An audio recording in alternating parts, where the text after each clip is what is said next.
40 years, less than a year, 39 years on, after the Big Bang, my contention, our contention to you, is that now is actually the time for the big reform.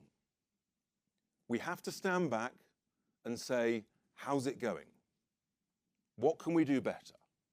And in a sense, we've actually got a bit of time. We're in the early stages of an electoral cycle. So we could actually ask some really sort of big picture questions, like with a clean sheet of paper, almost like a sort of brainstorming session in the boardroom. Come up with good ideas, great ideas, mad ideas. That's what brainstorming is all about. But my contention is that we need to look at 4 critical areas in order to try and generate growth, confidence, investment, and belief. But actually, given where we are in the electoral cycle, I think we can. And I think we have to be brave enough to ask these big, big questions. So you've got regulation, you've got SME growth capital, and then we've got the third one, pensions and savings. Vital, but so unbelievably complicated in the UK. Where do you start and where do you begin? Where do you finish? You know, I mean, it's not the most glamorous topic. I did somehow retain the press for 25 minutes when I talked about the local government pension schemes back in September.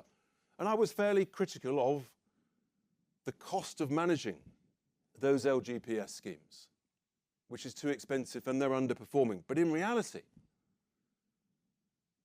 we have to, again, ask really serious questions about the way we do pensions in this country. And we'll have to look, we need the best of the best from elsewhere.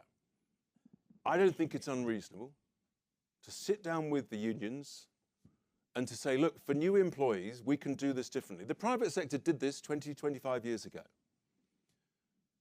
But if we're not even prepared to have that discussion, then we're just not going to make the progress that we need to. Because those numbers, that increasing liability, and I touched on it on the LGPS, but it is completely unsustainable. And then you look at ISAs, cash ISAs, stocks ISAs.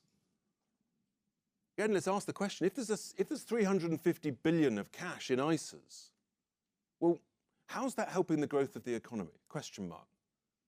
Why should you give tax relief to leave your money sitting in cash?